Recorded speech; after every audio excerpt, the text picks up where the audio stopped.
Thanks for downloading another segment from the Best of the Classic Metal Show. The Classic Metal Show is heard live on Saturdays from 9 p.m. to 3 a.m. Eastern, exclusively at www.theclassicmetalshow.com. And now here's another piece of Classic Metal Show history on the Best of the Classic Metal Show. The Classic Metal Show. Classic Metal Show right here on the ClassicMetalShow.com. That's Lemmy with the Ace of Spades is requested by Eric Brittingham himself. And believe it or not, Chris, I have a caller on the phone who is telling me that Lemmy was the best man at his wedding. Well, how about that? Well, on the phone, believe it or not, we have the elusive yet popular Snakemannn. Snakemannn, welcome to the Classic Metal Show.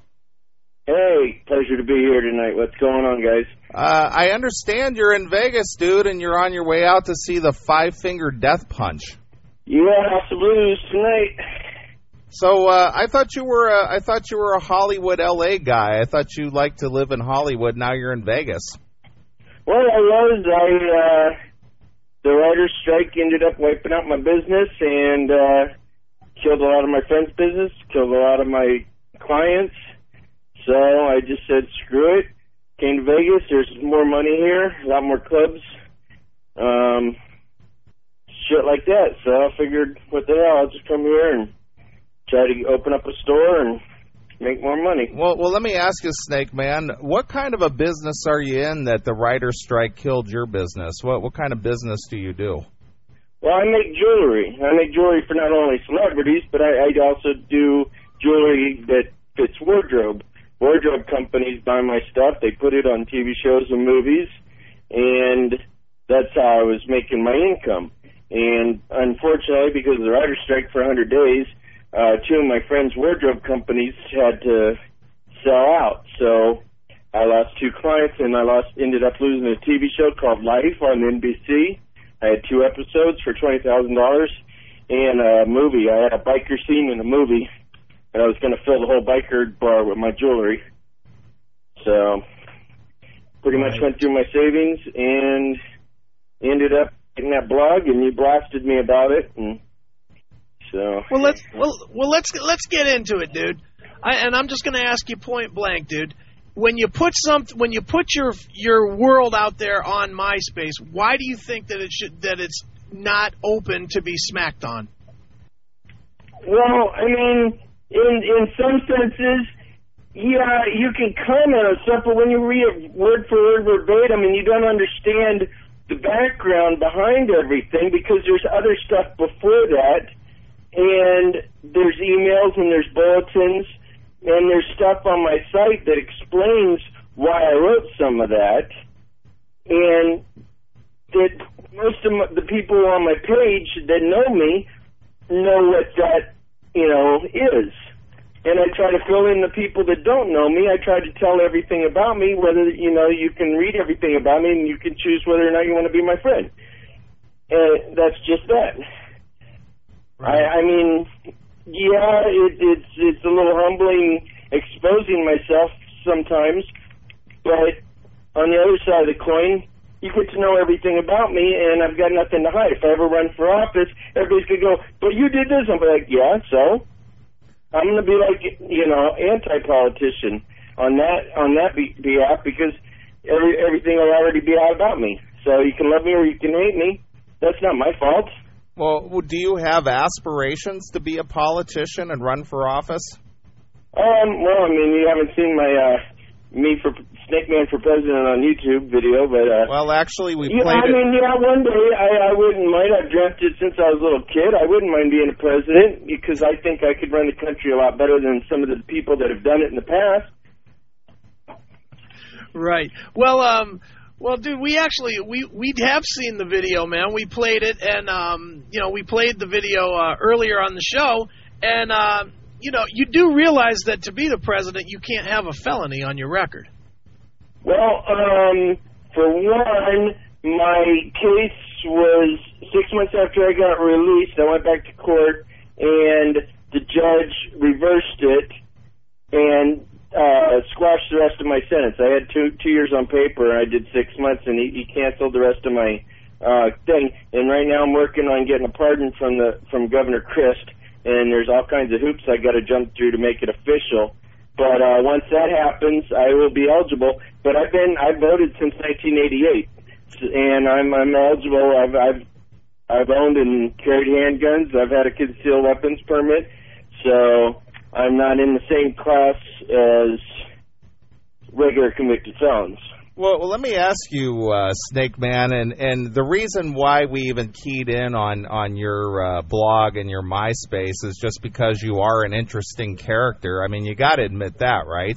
I do. I definitely try. All right. I try to do as much as I can and experience as much as life offers as I'm allowed to do legally. Well, again, we question some of the things that you write out there because from a guy, I'm 44 years old. I'm a business owner. I own a couple of businesses myself. I'm self-employed. But you wear as a badge of honor the fact that you're able to stay out of prison. And my question is don't you know you're not supposed to go to prison? And why is it a badge of honor that you can keep yourself off of drugs and not go to prison? Well, see, the thing is, I lived a hard life growing up until I turned 18. When I turned 18, I inherited a lot of money, and I blew it on drugs and alcohol and rock and roll and the whole 9 yards. And it caused me to do bad things, and I went to prison, and for 2.5 years, the first week I was in prison, they told me 80% of you guys are coming back. I was like, fuck that, Well, I didn't say it right then. I was just like, yeah, whatever. And then 2.5 years later, I just decided, drinking, doing drugs ain't going to do it for me. I see where it put me, and it made me realize through, my own experience that I don't want to drink or do drugs because that's where I ended up. And I just made a conscious choice not to drink or do drugs so that I don't do the wrong thing. I don't make the wrong choices. I've made a lot of wrong choices since then. I've done things, I've tried to stay 100% legal, and I've tried to do the right thing when I can, but, I still speed when I drive, but a lot of people look at it and they go, wow, 24 years clean from drugs and alcohol. How have you done it? Well, I've made a choice. I've made a choice. I don't want to go back to prison. That's been my choice. I still have the pants that I wore when I walked out, the day that I walked out of prison. Has my name and number right on the butt. So it's just a reminder that that's what I would have to wear if I ever went back. Sure. Well, Snakemannn, I mean, the thing that I found the most odd about your MySpace post, and I won't even say odd, just kind of sad, is the whole pandering thing, dude. Now, you're a grown man, you've had businesses before. Man, that's pretty lowering of yourself to just say, hey, send me $1, send me a gift card, man. It makes you look like a pathetic pud. Well, the gift card thing was, and you can try your little trick that you said, but if I go to Walmart and I got a $50 gift card in my hand, if it says 0, you're not getting your jewelry. I don't send your jewelry until I get the gift card. I'm not stupid. So that little ploy, I mean, I heard you laughing and talking about ripping me that way. Oh, that's pretty good about you. Anyway, the gift cards, people got gift cards for Christmas. And my idea was, if they're not going to use them, or if they don't need them, why not give them to me? I can go and get groceries, or I can go and get, stuff that I want. I might want some DVDs or something, And I make jewelry. I have jewelry if they want jewelry, but they don't have cash, or they don't have PayPal, or they don't have a credit card. This is another form of doing it. As for the dollar thing, I give... whenever anybody sends me $1, I send them my autographed guitar picks. I have my own guitar picks that I get through Dunlop, and I send them out. And that's the trade for the $1. I was at a time, with the last 2 months, a lot of things that happened. This chick ripped me off for $1,000 and screwed up my PayPal and losing my business. It losing my business license, and a lot of shit that was happening in Hollywood, and everywhere I was going to try to find work. All my friends that were lighting men and production assistants and all that stuff in the TV and movie industry in Hollywood were all at the same job interviews and the same job fairs trying to find the same jobs.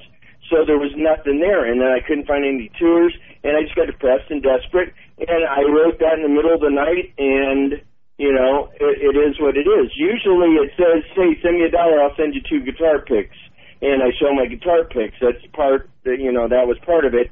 It just got jumbled up, and I'm like, well, you know, if you want to donate, and all you got is $1, then go ahead and send me $1. You know, every little bit helps.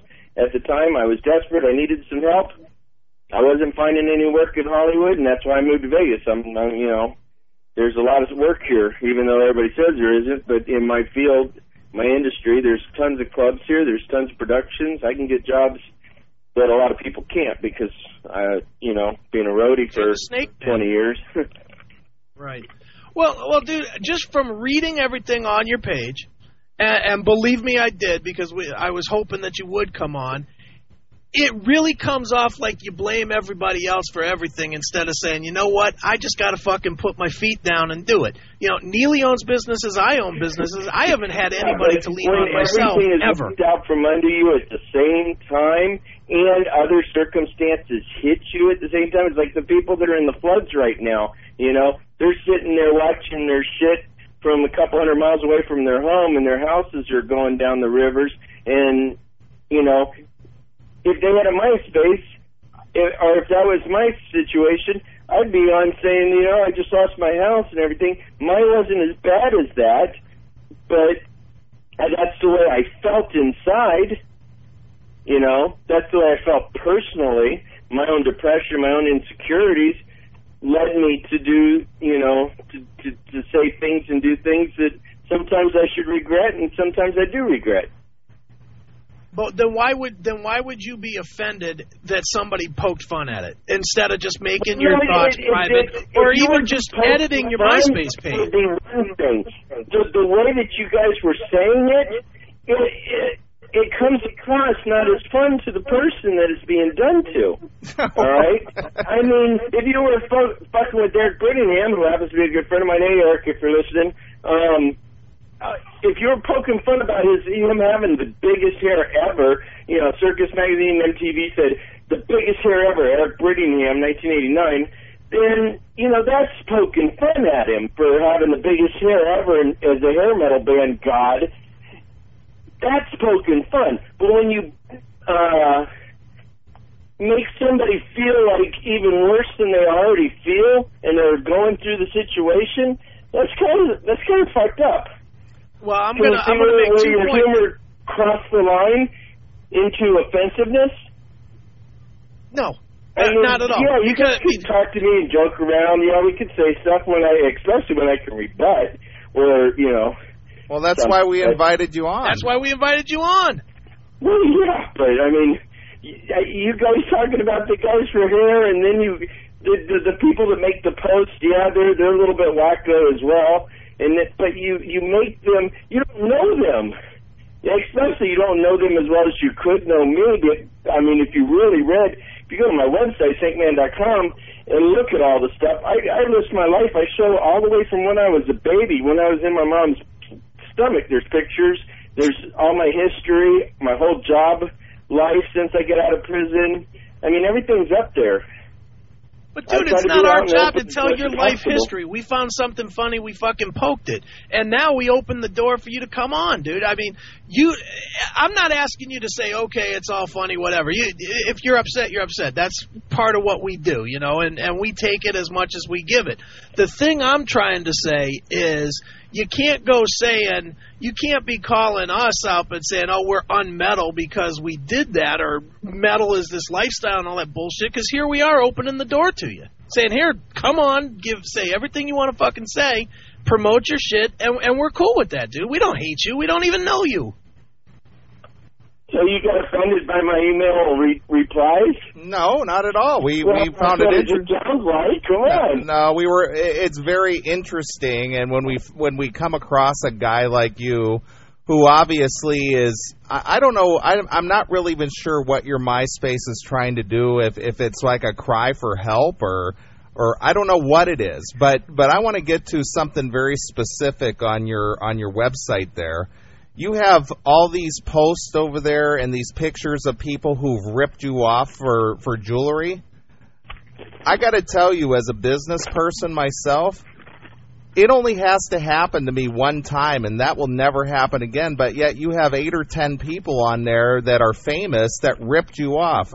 At what point do you think to yourself, man, I got to stop being such a trusting person or stop being such a shitty businessman and let somebody walk away with my merchandise and not pay for it? At what point do you say that? Well, I've already passed that point, but I mean, a lot of these people are my friends, and then they dog me like that, so this is just my way of dogging them a little bit, because it's like, nobody's going to get any credit anymore, but I trust people more than I distrust them. Yep. I mean, this is America, and I believe in the handshake, and, somebody says, hey, I'll call you tomorrow, you kind of believe them, and you kind of want to trust them, and by American standards, we should. I mean, when did that all go away? About 1965. Yeah, I know. Right when I was born. Well, see, there you go. Well, Snakemannn, I'm gonna give you credit where credit is due. I think you're pretty ballsy for calling up here and putting up with our nonsense, and that's what we are. We don't take ourselves seriously. We're just a couple of douchebags who just do what we do. And I'm going to give you props for being ballsy enough to call in and talk to us. Okay. Okay.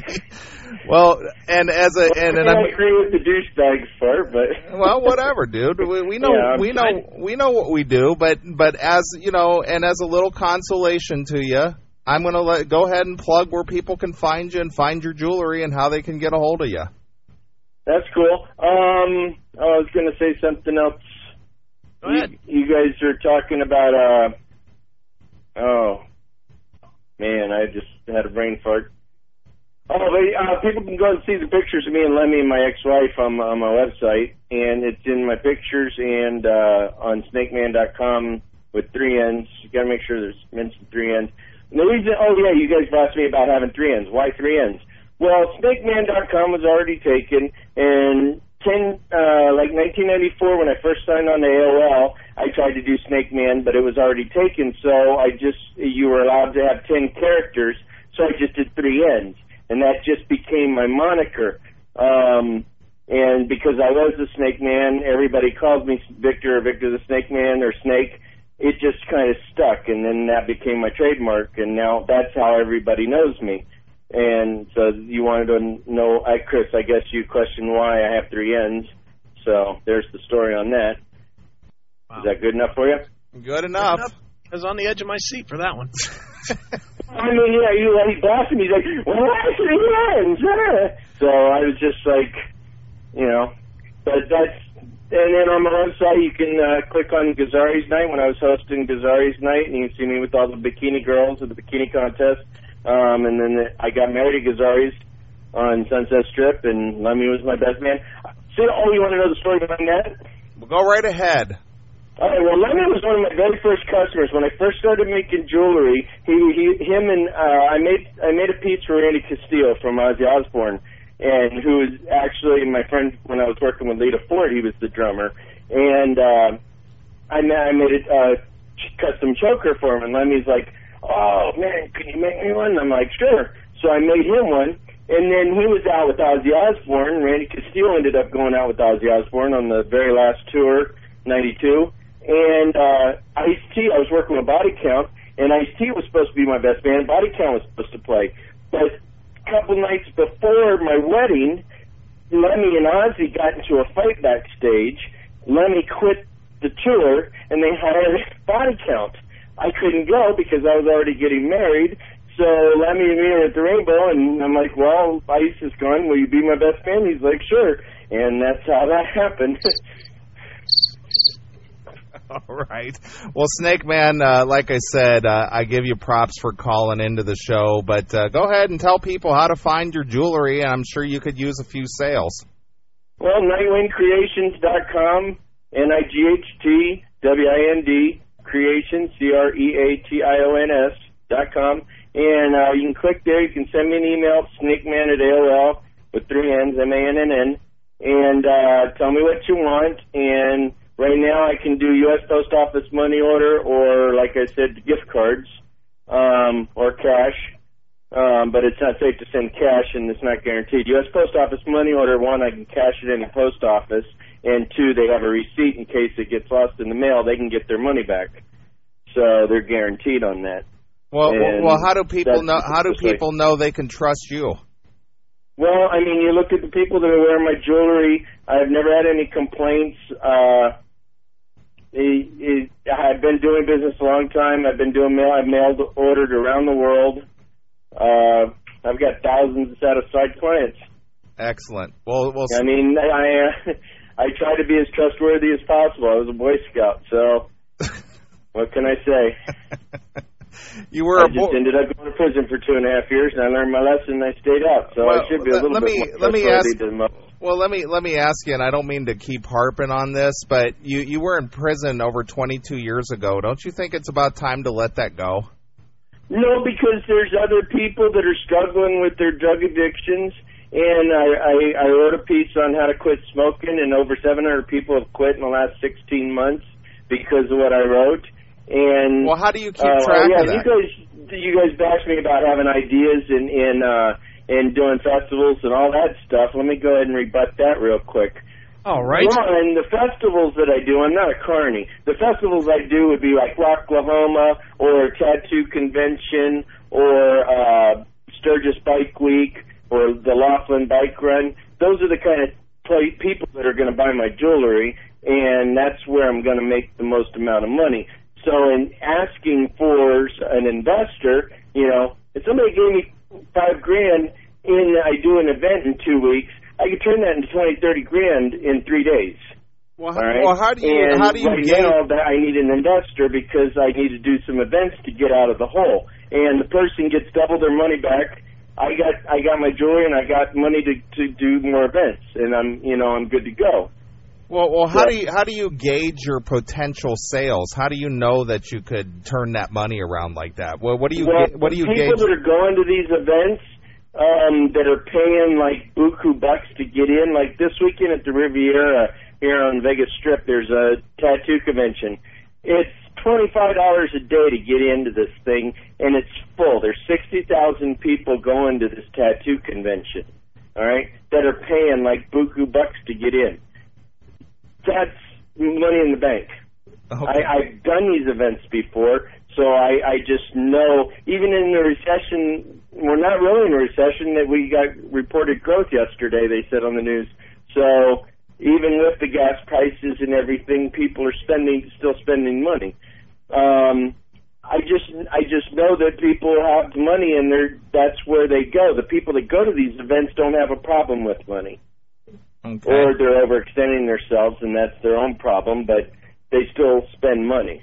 Okay. Well, what about getting one of these rock stars that you're friends with to be your investor? Believe me, I've tried, and some of them are more Jewish than I am.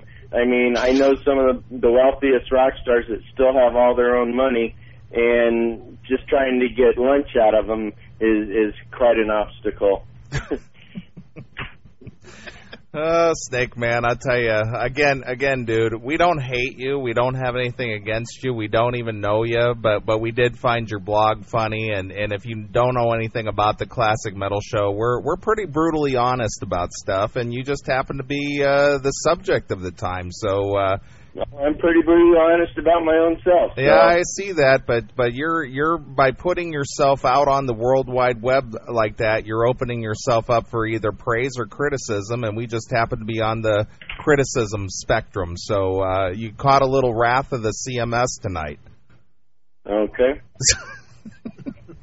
All right, dude. Well, you got anything else for us? Do I get to pick a song? Sure, why not? Okay. Well, go ahead and do your spiel. Is there any guest? And go ahead. All right. What song do you want? There's our spiel. No, before we even let them pick a song, we always let the guest answer our traditional classic metal show question. And aside from the fact that he was in your wedding, how has Lemmy influenced your career? Well, if you look at the album 1918, I believe it says, "Special thanks to Victor and Rebecca." It's me and my ex-wife, and that was from Lemmy. I read every single note on that album as Lemmy was doing it. Okay. I sat in his living room in West Hollywood and listened to the whole thing. Lemmy's been a good friend of mine for 25 years, so I mean, how's he influenced me? He's bought a lot of my jewelry. He's helped me when I've been down. Cool. Right. When you were reading all the stuff on 1918, I mean, what were you reading behind except for your credits? What else was there to read there?